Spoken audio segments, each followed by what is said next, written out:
Buenas tardes. Tarde, ingeniero. Buenas tardes a todos. Bueno, vamos a continuar después de varios días que, pues por fuerza laboral no he podido, bueno, la semana pasada no pude estar a las 4. Creo que por ahora que al principio yo había consultado si podíamos tener la clase en otro horario, pero es difícil ya que está bien cargado los horarios de todos los compañeros. Entonces vamos a tratar de recuperar. El tercer parcial, pues casi no recibimos clases, entonces cualquier día que nos desplacemos lo podemos recuperar en el tercer parcial, ya que el tercer parcial solo es uso de software que lo aprendemos como en semana y media y después solo quedamos esperando los proyectos. Entonces quedan como casi 2 semanas por 6 días, diríamos, para recuperar cualquier día que podamos perder del segundo parcial o de este parcial que falta. Bien, voy a comenzar a compartir. No, creo que no estaba compartiendo. Eh, bueno, la última ocasión voy a terminar un par de diapositivas antes de pasar a ver alguna documentación que he estado subiendo a la plataforma. No recuerdo muy bien, ahí sí pues si me pueden ayudar. Creo que nos quedamos hasta ver lo que son las válvulas eh, para cierre de una red, de una tubería, o sea, decirle al fluido que no puede pasar. Nos quedamos con las válvulas de cierre tipo mariposa. Ya que hasta ese, creo, sí, habíamos visto las tipo globo, habíamos visto las tipo compuerta. Nos hacía falta pues las tipo mariposa. No, la tipo mariposa sí logramos a ver, que era como un disco, que este pues abre y cierra, dependiendo en qué sentido se coloca con respecto a la tubería. Puede ser también inoxidable, hierro fundido, puede ser material plástico o PVC. Luego teníamos las válvulas antirretorno para evitar que el fluido se mueva en sentido contrario al que debe moverse, o lo que podemos llamar válvula check o válvula antirretorno. Entonces pueden tener cualquiera de estas formas. Hay unas también que es como esta de en medio, pero es con esta parte de arriba que sobresale es a 45 grados, como una Y. Entonces esta también es una válvula check, en caso que la miren, para diámetros pequeños es una válvula check. Esta que está aquí con conexión bridada o flange, esto pues es conexión bridada para diámetros grandes, igual que los dos del lado derecho. Diámetros grandes que podríamos hablar de 2,5 pulgadas o 3 pulgadas para arriba. Diámetros pequeños como la del centro, podemos hablar de diámetros de 2,5 pulgadas para abajo. Entonces, algo así es la convención para todos los tipos de accesorios que hemos estado viendo. Bien, bueno, ya hemos visto todos esos accesorios necesarios para uno, para conducir la tubería, o perdón, el fluido, la tubería, para hacer cambios de dirección, como los codos, para hacer ramificaciones, como las T o las Y, para hacer cierres y para hacer antirretorno. También para cambios de sección transversal, que son las reducciones. Ahora vamos a ver algunos accesorios que son necesarios para balance y control. Con balance y control nos referimos a aquellas válvulas o accesorios que a mí me sirven para asegurar que el flujo que va a estar pasando por un sistema sea exactamente el que yo necesito. Es decir, si yo diseño una red para que pasen 100 galones, yo voy a calcular una cabeza. Pero si la cabeza es menor, lo que va a pasar con la bomba es que se va a acelerar porque está más libre y va a mandar más flujo del que yo necesito. Entonces yo coloco una válvula para que ese flujo se mantenga siempre a 100 galones por minuto. Y eso pues lo podemos llamar como válvulas de balance o de control. Si la bomba por estar más libre intenta acelerarse y mandar en lugar de 100, mandar 120 galones por minuto, entonces esta válvula lo que hace es finge una pérdida adicional para bajar esas revoluciones y llevarlo a que suministre 100 galones por minuto. Entonces para eso tenemos este tipo de válvula que está aquí, ahí como en forma de Y. Por aquí tenemos un actuador manual que nosotros lo giramos para permitir más o menos paso de flujo. Y puede ser completamente lineal como esta o puede ser un cambio de dirección del fluido o en forma de ángulo. Entonces, estas son válvulas de balance.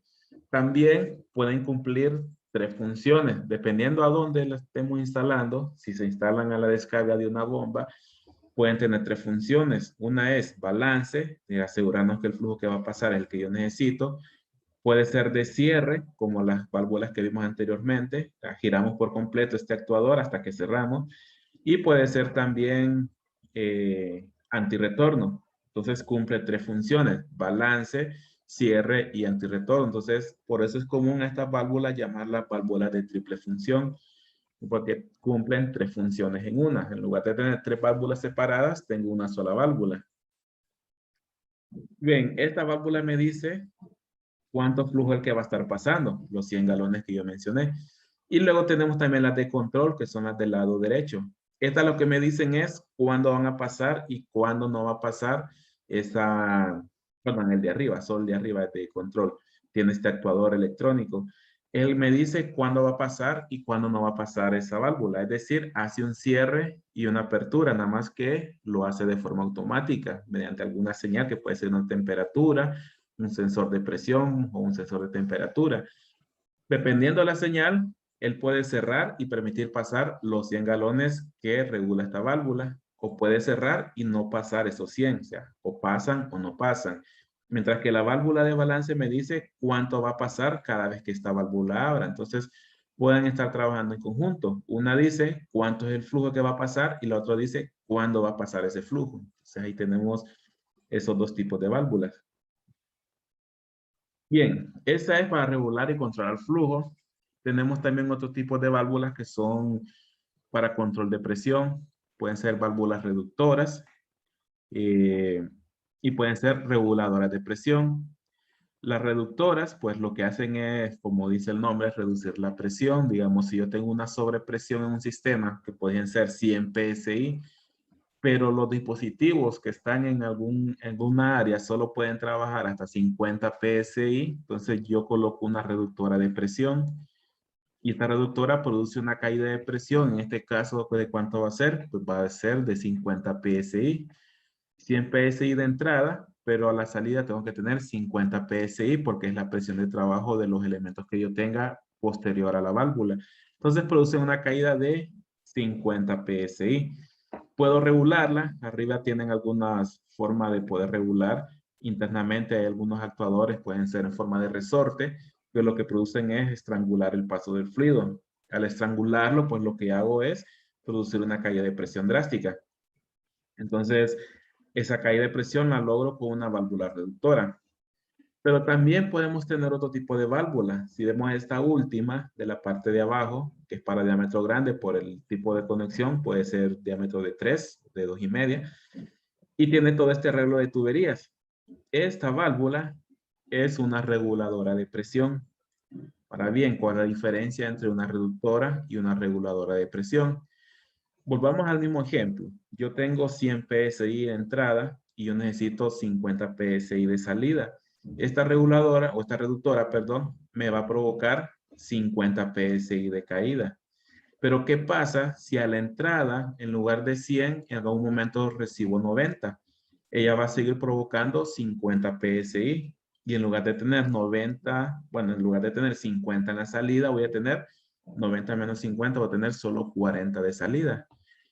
Y por el contrario, si a la entrada yo tengo 110 PSI, ella va a seguir provocando 50 PSI de caída. Entonces voy a tener 60 PSI en la posterior a la válvula. Entonces ella solo produce una caída de presión de 50 PSI. ¿Cuánto va a ser la presión de salida? Realmente va a depender de la presión de entrada. A la presión de entrada el resto 50 PSI. Eso hace una reguladora, una reductora, perdón. ¿Cuál es la diferencia con la reguladora? Que no importa que pase a la entrada, si está a 90, si está a 100, si está a 110, ella a la salida siempre va a tener 50 PSI. Decir que si ella a la entrada tiene 90, internamente va a mover la forma de estrangular el fluido para producir una caída de presión tal cual a la salida sea 50. En ese caso serían 40 PSI de caída. Pero si sube a 100, internamente va a modular para que nuevamente ahora la caída sea de 50 y tenga 50 de salida. Y si sube a 110, internamente va a regularse para que a la salida siempre sea 50, sea una caída de presión de 60 PSI. Entonces esa es la diferencia entre una reductora que produce una caída de presión fija, mientras que la segunda produce una caída de presión modulable. internamente modulable, mecánicamente modulable. Ella está monitoreando la presión de entrada y monitorea la presión de salida con estos puertos que están acá.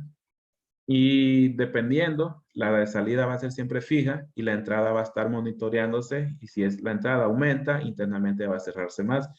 Si la entrada disminuye, internamente va a abrirse para disminuir la caída de presión y siempre provocar que la salida de la presión sea constante.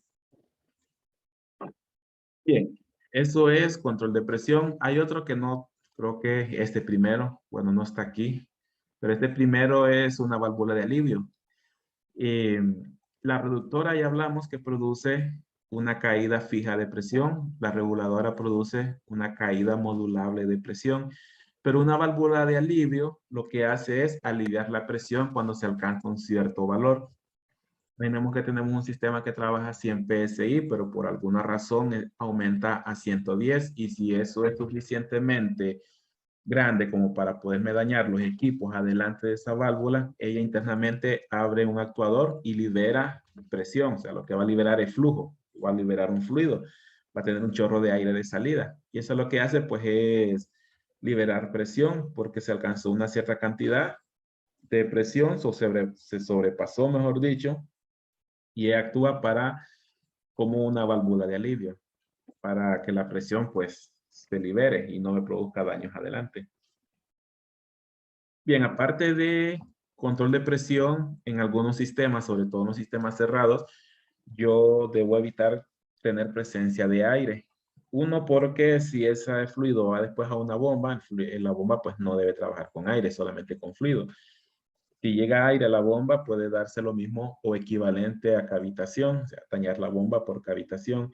Además que si es tuberías metálicas y tengo burbujas de aire, que es oxígeno, al entrar en contacto con la tubería metálica, pues me va a provocar corrosión. Para evitar la corrosión, el 100% de la tubería debe estar completamente cubierto por agua. Y también pues las burbujas me producen mayor turbulencia, me producen vibraciones en la tubería. Entonces nosotros debemos proveer, sobre todo en sistemas abiertos, debemos proveer de elementos que puedan purgar ese aire, separar ese aire. Entonces lo podemos hacer mediante algo que se llama tanques separadores de aire, que lo que hacen es como un centrifugado y lo que hace que la burbuja las desplaza hacia afuera, hacia la parte exterior del tanque, y por gravedad pues estas burbujas suben a la parte de arriba, y arriba se coloca una ventila que es como el accesorio de abajo, que en presencia de aire se abre y pues purga el aire.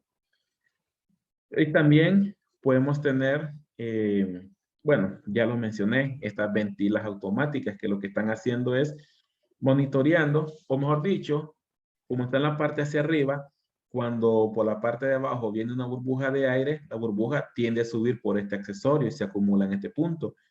Al acumularse suficiente cantidad de aire, aquí hay un actuador mecánico que se abre y ese aire pues es evacuado. Como se abre y la tubería está a presión, pues también se va a perder un poco de agua. Se va a perder un poco de agua. Al final es una mezcla de agua con burbujas de aire lo que estoy descargando. Entonces, utilizamos estos elementos para separar aire de mi red de tuberías. Y luego de separar aire, también yo necesito separar suciedad, partículas de suciedad o partículas de soldadura cuando se instaló la tubería, o simplemente pues algún tipo de arena o partículas que traiga el agua, si es sobre todo bombeado desde un pozo, algún sedimento, yo necesito evacuarlo, y para eso utilizamos algunos tipos de filtro.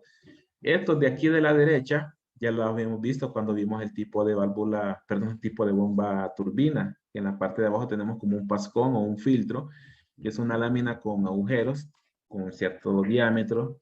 Entonces, este retiene lo que es cierta cantidad de partículas. Pero luego en la red de tuberías, antes de entrar a un equipo delicado, deberemos de poner algunos accesorios que se llaman filtros o strainer, que lo que tengo pues es internamente, el fluido entra por uno de los extremos, hace un cambio de dirección y pasa por un pascón que está en esta parte en forma de Y. Pasa por ese pascón y en el proceso pues las partículas que tengan mayor diámetro al pascón, a los agujeros del pascón, pues va a quedar retenido en este punto. Igual con esta que está acá abajo. Viene el agua en el otro sentido, entra el pascón sale el agua y las partículas quedan detenidas en el pascón que está en este punto, que sería como un pascón como este, nada más que un diámetro pequeño para que pueda entrar en esta cavidad. Luego yo quito este taponcito de acá, por aquí debería haber otro, quito ese tapón y puedo evacuar esas partículas de suciedad que se acumularon en ese pascón. Entonces ahí ya puedo estar limpiando.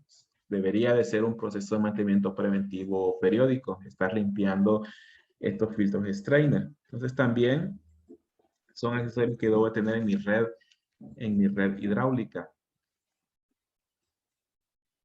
Bien. Luego, pues ahí hay una instalación típica. Bueno, mi ambiente de trabajo pues es sistema de aire acondicionado o agua fría. Entonces, le estoy mostrando ahí una instalación típica de un sistema de agua fría. Para ver algunos de esos accesorios que acabamos de ver. De todo lo que hemos visto, por acá tenemos pues la bomba de suministro. Por un lado succiona, por el otro lado descarga. Tendríamos pues toda la red de tubería, aquí marcado como color plateado. Tenemos los accesorios de cambio de dirección. Tenemos por aquí 2 codos. Cambio de sección transversal no tenemos, pero sí tenemos algunos accesorios como para unir otros accesorios con la tubería, en este caso bridas. Tenemos también accesorios para cierre, o sea, una válvula mariposa en este punto. Por aquí hay otra, nada más que no se logra ver. Debería haber otra aquí antes de entrar a este tanque, pero no se logra ver. ¿Qué más tenemos? Tenemos un tanque separador por aquí, que es el tanque que vimos que hace un centrifugado en el interior y las burbujas de aire suben a la parte superior y es evacuado por este accesorio que se llama ventila automática, que también la vimos anteriormente, que sería una similar a esta roja que está aquí. Y ese tanque que les mencioné es este que está aquí. Luego tenemos también que podemos tener, por aquí tenemos una válvula reductora. Tenemos otra válvula de cierre, nada más que tipo de bola, sí, tipo de bola, roscada. Por acá tenemos otra válvula. Esta lo que hace es una purga, digamos, este tanque, aparte de botar burbujas en la parte de arriba, el centrifugado también provoca que las partículas, si trae partículas de suciedad, se acumulen en la parte de abajo. Entonces yo abro esta válvula y genero una purga. Y esa purga pues es desalojar agua, que el movimiento de esa agua pues arrastra el sedimento que yo pueda tener en la parte baja del tanque. ¿Qué más tenemos? Tenemos por aquí una válvula triple función, como les acaba de mencionar. Con esta yo balanceo que el flujo que manda la bomba sea el flujo para el cual se diseñó la bomba. También puedo hacer un cierre. Cierro por completo esta válvula, cierro esta otra válvula y ya puedo desmontar la bomba para mantenimiento. Y también hace un antirretorno. Si esta bomba se detiene, la columna de agua no se regrese hacia la bomba. Y otro accesorio, bueno, por aquí tenemos algo que se llama tanque de expansión. Ya esto es muy propio de los sistemas cerrados, sobre todo sistemas cerrados que tienen cambio de temperatura en el fluido. Esa cambio de temperatura en el fluido, pues produce un cambio volumétrico, como lo vimos desde física. Y al ser un sistema grande, ese cambio volumétrico por cambio de temperatura, si no lo logramos evacuar, puedes crear tensión en las tuberías hasta deformarlas o crear fugas. Entonces, yo tengo un tanque de expansión que absorbe esa expansión que pueda tener el fluido. También es un tanque que proporciona una presurización en la succión de la bomba. Aquí vemos una tubería que se conecta. Entonces, esta crea una presurización en la succión de la bomba. ¿Qué logro con eso? Con eso logramos evitar la cavitación. Ya vimos que la cavitación pues es la evaporación espontánea del agua en la succión de la bomba. Pero eso es porque alcanza una presión suficientemente baja para que el agua se evapore a la temperatura a la cual se encuentra. Entonces, con el tanque de expansión lo que hago es que esa presión baja nunca se alcance. Presurizo para que esa presión siempre sea positiva. Entonces, ahí yo logro que nunca tenga cavitación en un sistema cerrado de suministro de agua. Bien, luego pues algo rápido, las bombas pueden trabajar en serie o en paralelo. La mayoría de los casos que tenemos, al menos en el ambiente que yo me desenvuelvo, tenemos bombas en paralelo, donde el caudal suministrado es la suma de los caudales de cada bomba y la cabeza que deben de manejar es la misma. Pero también yo puedo tener bombas en serie, que es similar a las bombas de múltiples etapas, que una etapa incrementa la energía, la agarra la siguiente etapa, le incrementa más la energía. Entonces, cuando yo tengo bombas en serie, la energía o cabeza que maneja el sistema se suman, pero el caudal es el mismo. El caudal es el mismo, se suman las cabezas. En serie, el caudal se suma, pero la cabeza es la misma para todas las bombas. Entonces, esas algunas consideraciones que más adelante lo vamos a retomar. Y me voy a saltar un poco, después cuando retomemos los ejemplos de bombas en serie, voy a saltar esta diapositiva porque esta ya estamos entrando a los criterios de diseño de una red hidráulica. Cuando en turbomáquinas hacíamos ejemplos de cálculo de fricción o de cabeza, a mí ya me daban el flujo y me daban los diámetros. Pero ¿qué pasa si a mí solo me dan el flujo? O mejor dicho, ni me dan el flujo, sino que me dan demandas independientes en varios puntos. Y a mí me toca decidir cuál va a ser el flujo de la bomba y me toca decidir cuáles van a ser los diámetros de la tubería. Y después de eso, calcular lo que es la cabeza de la bomba. Entonces hay ciertos criterios, uno de ellos pues el que les estoy mostrando, que me clasifican velocidades aceptables en las tuberías para determinadas aplicaciones. Por ejemplo, la parte de abajo, digamos. En la parte de abajo me clasifica el bombeo de fluido, que puede ser agua, puede ser vapor saturado. En nuestro caso, pues nos vamos a reservar a la parte de agua. Me da aplicaciones según la presión de trabajo, pero importante es el tipo de uso. Por ejemplo, me clasifican tres tipos: agua común para ciudad, agua potable, pudiese ser, agua de servicio general y agua para alimentación de calderas. Nada más que eso, pues ya es más industrial. En nuestro caso, la mayoría de los casos, ya sea agua fría o caliente, agua potable para residencias, para condominios, edificios, universidades, nuestra aplicación generalmente va a ser servicio general. ¿Y qué logro yo con definirlo como servicio general? Pues uno es que me define cuáles son las velocidades aceptables. Las velocidades aceptables para servicio general son de 300 a 600 pies por minuto. O en segundos, pues de 5 a 10 pies por segundo. ¿Para qué me sirve esto? Bueno, si recordamos un poco las tablas, cuando encontrábamos fricción para un accesorio, una tubería, perdón, una fricción para una tubería, nosotros ubicamos el diámetro, ubicamos el flujo, pero ya me daban el flujo y el diámetro. ¿Qué pasa si solo me dan el flujo? Yo tengo que decidir el diámetro. ¿Cómo voy a decidir el diámetro? Pues voy a seleccionar aquel diámetro que yo me mantenga en este rango de velocidades, de 5 a 10. Lo más cercano a 10, pero sin sobrepasar a 10. Puede ser entre 8 y 9. Todo va a depender de cómo se comporte la velocidad de este rango según una combinación de diámetro y flujo.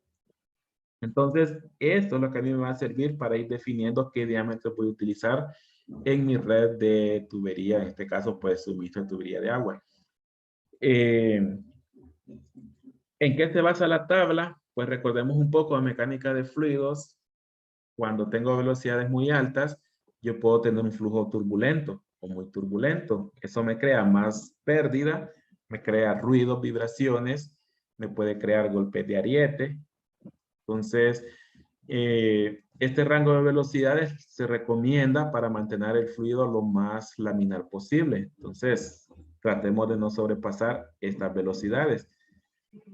Bien, me voy a saltar un poco. Solo mantengamos presente esta velocidad. Bueno, arriba también hay otras consideraciones adicionales para bombas de succión de un condensador, para bombas de descarga, bombas booster, bombas que incrementan energía, bombas de alimentación a una caldera similar a la parte de abajo. Pues tenemos aquí siempre velocidades recomendadas y estas tres pues siempre se mantienen en los 10 pies por segundo máximos que yo debería de tener. Entonces, por ahí estamos muy similar. Bien, recordemos este valor.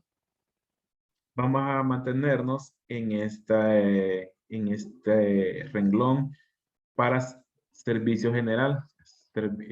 sistemas hidráulicos para servicio general. Vamos a tratar de mantenernos entre 5 y 10 pies por segundo. Bien, voy a salir un rato de la diapositiva y voy a regresar a las tablas, que no recuerdo dónde tengo las tablas. Aquí están. Son las tablas que hemos estado usando. Solo que en los ejemplos que hemos estado usando, o cuando vimos la parte de calcular fricción, coeficiente, ya me daban el diámetro. Pero ¿qué pasa si a mí me dicen que yo estoy bombeando o necesito bombear 500 galones por minuto? ¿Cuál va a ser mi diámetro? No me dan el diámetro. Entonces, ¿qué es lo que tengo que hacer? Me ubico en una tabla que abarque el rango de 500 galones por minuto. Bien, es el siguiente renglón. ¿Cómo voy a decidir el diámetro? Pues evalúo las velocidades en cada diámetro. Por ejemplo, si comienzo con el diámetro de 2, ni siquiera me da velocidades. Está demasiado alto.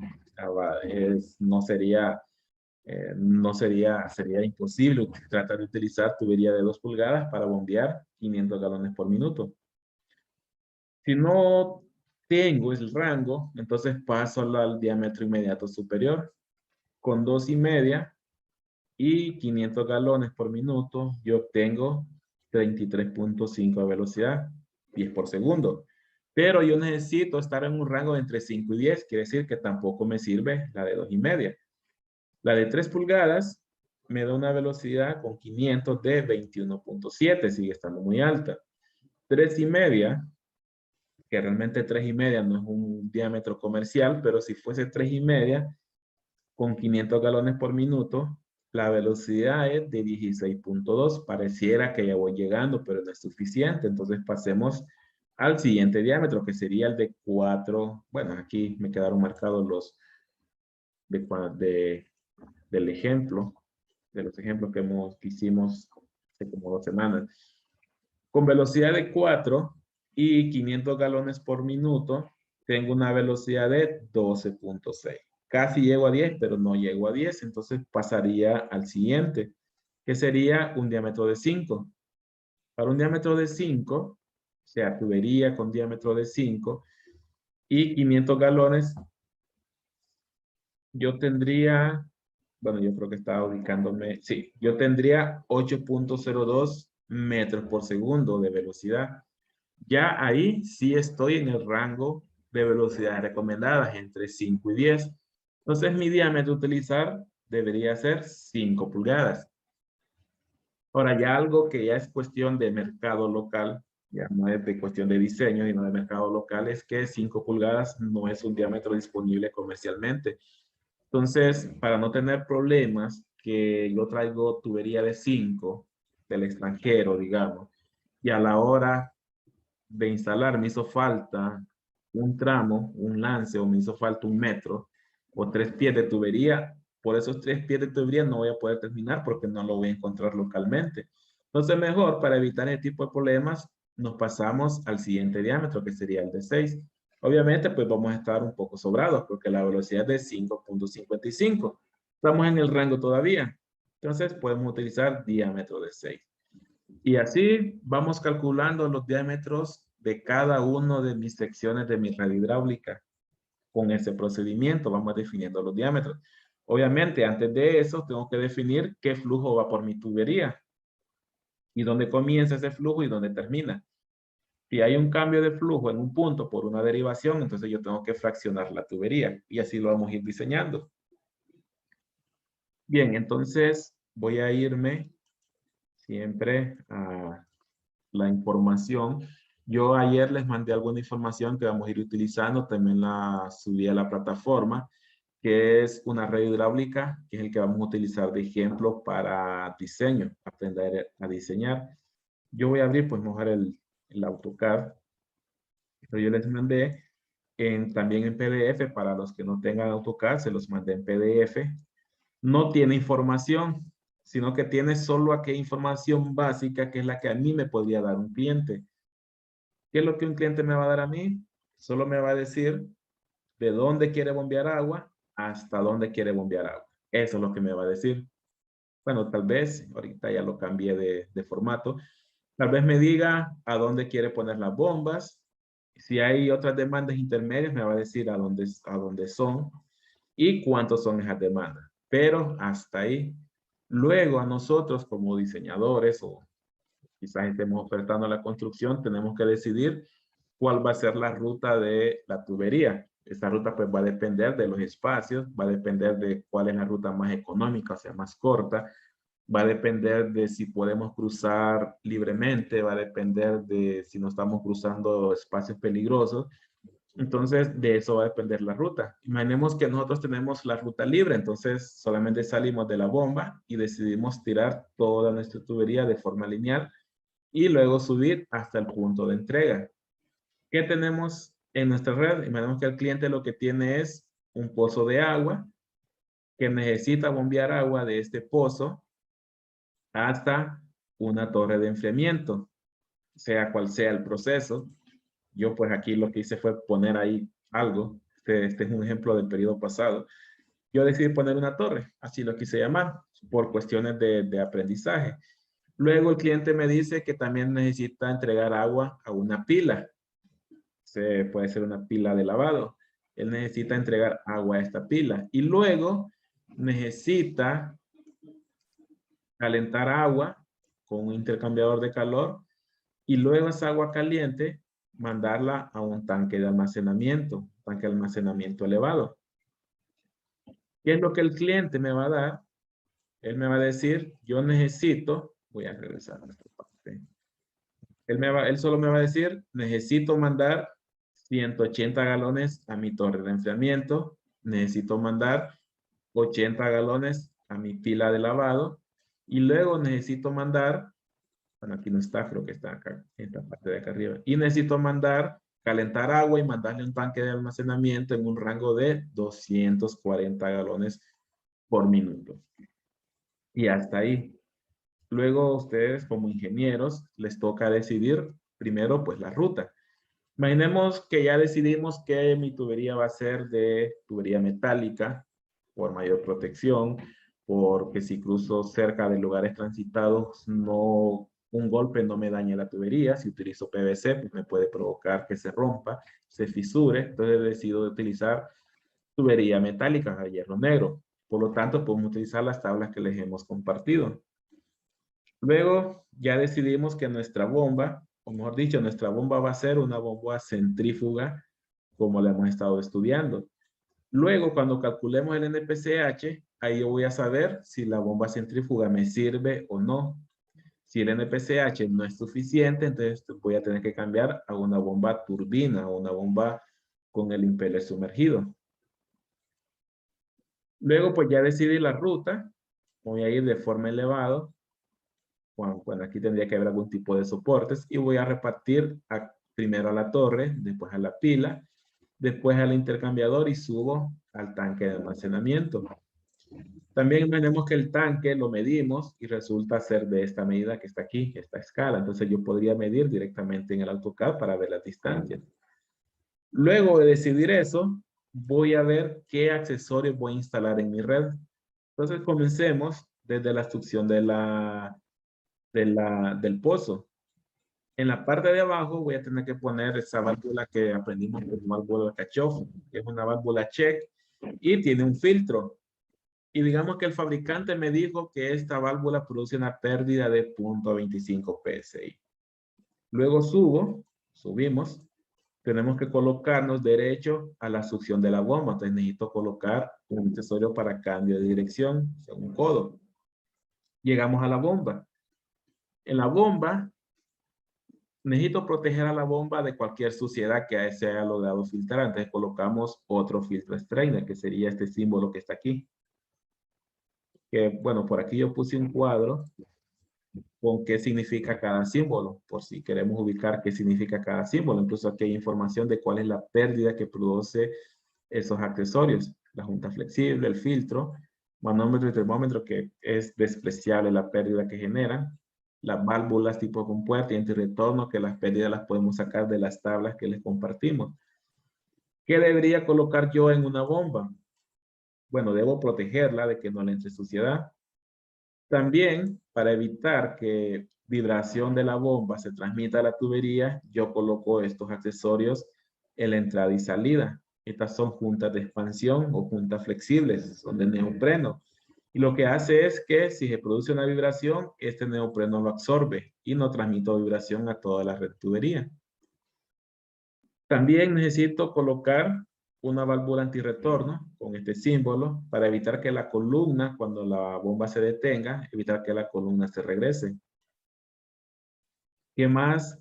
Bueno, si yo quiero hacer mantenimiento de la bomba, necesito poderla aislar. O sea, necesito poder cerrar el agua antes y cerrar el agua después.